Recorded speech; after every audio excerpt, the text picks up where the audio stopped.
నమస్తే, మీరు అందరూ ఎలా ఉన్నారు? ఈ రోజు మేము గర్భాశయ ప్రోలాప్స్ గురించి మాట్లాడుతాము.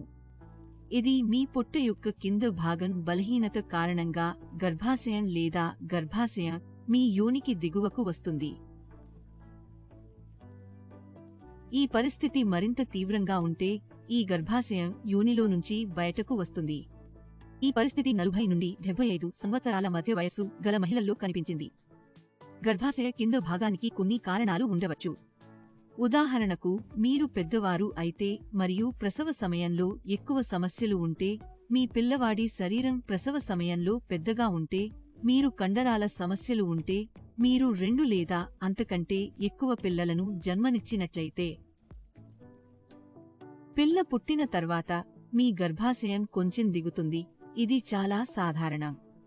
కానీ ఈ పరిస్థితి మరింత తీవ్రంగా ఉంటే కొన్ని లక్షణాలు కనిపించవచ్చు.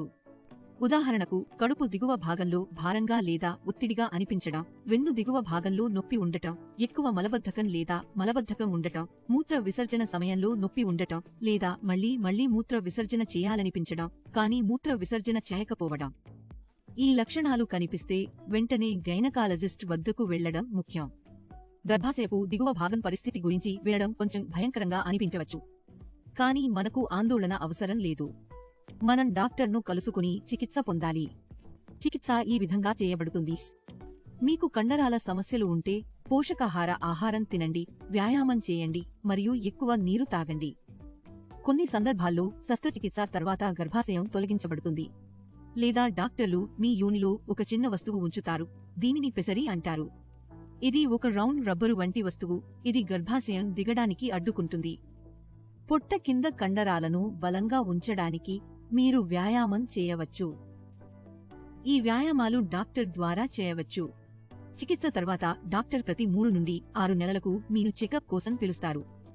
నియమిత బరువు ఉంచడం, పోషకాహార ఆహారం తినడం, 2 నుండి 3 లీటర్ల నీరు తాగడం, ఈ సమస్యలు మీకు ఉండకుండా ఉండటానికి ఈ అలవాట్లను స్వీకరించడం ముఖ్యం. మీరు ప్రతిరోజు ఎక్కువ బరువు ఎత్తడానికి పని చేస్తే మీ కండరాలకు మరింత సమస్యలు రాకుండా సరైన బరువు ఎత్తుతున్నారని నిర్ధారించుకోండి. ఇవాళకైతే అంతే.